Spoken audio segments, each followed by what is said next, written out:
اللہ تعالیٰ فرماتے ہیں قل اللہم مالک الملک، اے میرے محبوب بتائیے لوگوں، قل قرآن میں 332 دفعہ قل آیا ہے، اور ہر قل کے بعد کوئی بڑی بات ہوتی ہے۔ یہاں بھی ایسا ہے، کہیے اللہم مالک الملک، ساری کائنات کا بادشاہ صرف اللہ۔ یہ جو بادشاہیاں ہیں یہ اللہ نے دی ہیں۔ تؤتی الملک من تشاء، جس کو چاہتا ہے بادشاہی دے دیتا ہے۔ وتنزع الملک ممن تشاء، اور جس سے چاہتا ہے واپس لینا نہیں کہا، چھین لیتا ہے، چونکہ کرسی کوئی دیتا نہیں ہے، اس سے چھینی جاتی ہے۔ یہ یونین کونسل کا ممبر جڑا ہے وہ کرسی چھڈن نو تیار نہیں، جندے پیر ہی کوئی نہیں، تو بادشاہی کون چھوڑے گا؟ تنزع الملک ممن تشاء، جس سے چاہتا ہے بادشاہی کو چھین لیتا ہے۔ وہ تو عز من تشاء، جسے چاہتا ہے عزت دیتا ہے۔ وہ تو ذل من تشاء، جسے چاہتا ہے ذلیل کرتا ہے۔ دعائے قنوت میں ہے جو امام شافعی کے ہاں ہے، فَإِنَّهُ لَا يَذِلُّ مَنْ وَالَيْتَ، مولا جس کا تو مددگار بن گیا وہ کبھی ذلیل ہو سکتا ہی نہیں۔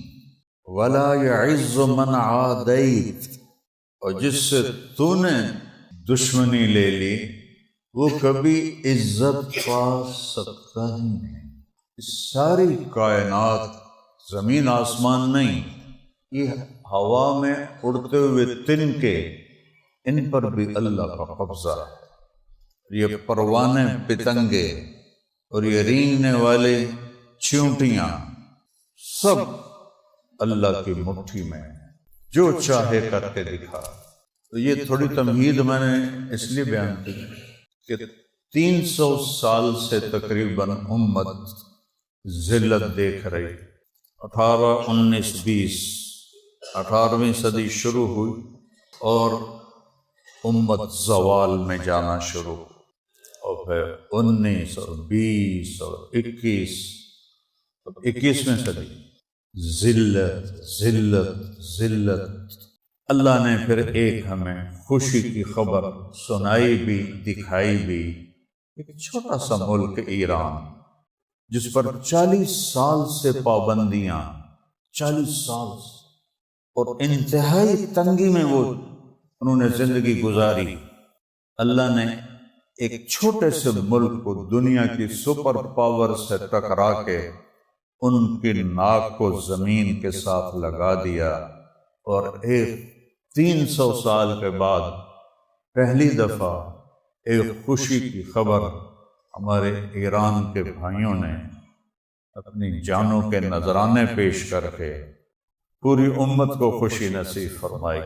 اس پر ہم سب اللہ کا شکر ادا کریں۔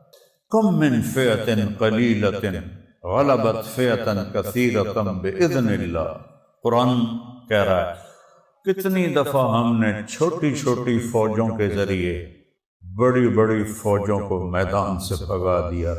پچھلے 200 سال سے امریکہ سپر پاور ہونے کا دعویٰ کر رہا تھا، اور تھا بھی سپر پاور تھا، تو اس کے ساتھ روس ٹکراتا تو برابر کی چوٹ ہوتی۔ وہ ایڈا سارا ملک اور پابندیوں میں گھرے ہوئے، انہوں نے رضاکارانہ طور پر فوج میں بھرتی کا اعلان کیا تو کوئی 1 کروڑ کے قریب نوجوان آ گئے کہ ہمیں تنخواہ نہیں چاہیے، ہمیں شہادت چاہیے، ہمیں تنخواہ نہیں چاہیے، ہمیں شہادت چاہیے۔ سبحان اللہ، تھے ہمیں ایک تیرے مارے کا آراموں میں۔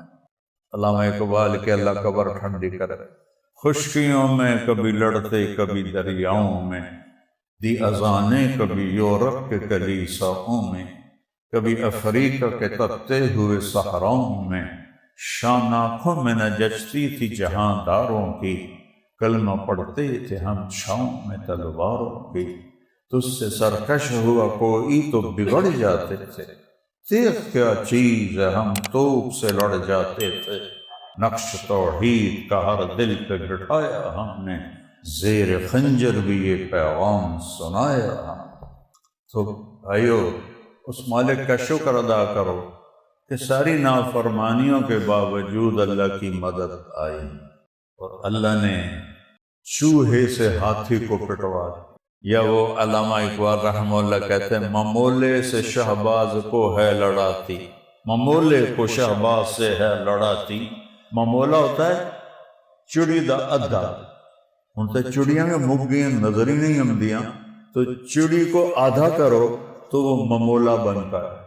اور عقاب پرندوں کا بادشاہ، جو ایسے ڈائیو کرتا ہے تو 350 کلومیٹر فی گھنٹہ اس کی رفتار ہوتی ہے۔ تو اقبال فرما رہے ہیں کہ وہ رب ہے کہ وہ ممولے سے شہباز کو پٹوا دیتا ہے۔ تو ایران تھا ایک ممولا، اور یہ یہودی بدبخت، وَلَتَجِدَنَّ أَشَدَّ النَّاسِ عَدَاوَةً لِلَّذِينَ آمَنُوا الْيَهُودِ، سب سے بڑے تمہارے دشمن یہودی ہیں، اور طاقت اور اسلحہ اور ٹیکنالوجی اور ہر شے، اور یہاں صرف لا الہ الا اللہ من یتوکل علی اللہ فہو حسبہ، جو اللہ پہ بھروسہ کرتا ہے اللہ اس سے کافی ہو جاتا ہے، اللہ اس کا ساتھی ہو جاتا ہے۔ جنگ بدر میں کیا نقشہ تھا؟ 313، ادھر 8 تلواریں، ادھر 700 تلواریں، ادھر 2 گھوڑے، ادھر 300 گھوڑے، باقی چھوٹے چاہ کے آئے ہوئے ہیں۔ وَلَقَدْ نَصَرَكُمُ اللَّهُ بِبَدْرٍ وَأَنْتُمْ أَذِلَّةٌ، ہم نے بدر میں تمہاری مدد کر کے دکھا دیا جبکہ تم بہت کمزور تھے۔ اللہ تعالیٰ کہتا ہے اِن يَمْسَسْكَ اللَّهُ بِضُرٍّ فَلَا كَاشِفَ لَهُ إِلَّا هُوَ، تمہیں مصیبت میں ڈال لوں تو میرے سوا کوئی بچا نہیں سکتا۔ وَإِن يُرِدْكَ بِخَيْرٍ فَلَا رَادَّ لِفَضْلِهِ، تمہاری مدد کو آ جاؤں تو کوئی روک نہیں سکتا۔ اِن يَنْصُرْكُمُ اللَّهُ فَلَا غَالِبَ لَكُمْ، میں مدد کو آ جاؤں تو تم پر کوئی غالب نہیں آ سکتا۔ وَإِن يَخْذُلْكُمْ فَمَنْ ذَا الَّذِي يَنْصُرُكُمْ مِنْ بَعْدِهِ، میں تمہاری مدد چھوڑ دوں تو پھر کون ہے جو تمہاری مدد کرے گا؟ تو میرے رب نے عرصے کے بعد امت کی آنکھوں کو ٹھنڈا کیا، اور ہمارے ایران کے بھائیوں کو اللہ تعالیٰ نے ایسے میں جنوں کے شہر میں سر بیچتے تھے مفت دیوانے، جنوں کے شہر میں سر بیچتے تھے مفت دیوانے، ادا کرنے یہی خوش رسم ہم بازار میں آئے۔ تو ہمارے ایرانی بھائیوں نے کر کے دکھا دیا کہ جب کافر کا خوف نکل جائے تو وہ بکری بن جاتا ہے، اور جب کافر کا خوف اندر آ جائے تو پھر ہم بکری بن جاتے ہیں۔ واحد اسلامی ملک ہے جو ایٹمی طاقت ہے لیکن بکری بنا ہوا ہے، دشمن کے خوف سے نکل نہیں رہے، نہ ہمارے بڑے نہ ہمارے چھوٹے۔ اور وہ درویش فقیر لوگ انہوں نے کہا آ جاؤ، شہادت مطلوب مقصود مومن، نہ مال غنیمت نہ کشور کشائی، ہم تو مرنے کے لیے تیار ہیں۔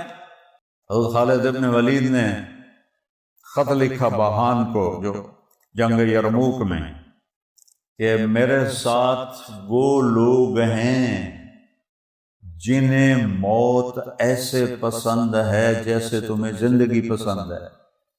پھر دوسرا خط لکھا کہ میرے پاس وہ فوج ہے جنہیں موت ایسے پسند ہے جیسے تمہیں شراب پسند ہے۔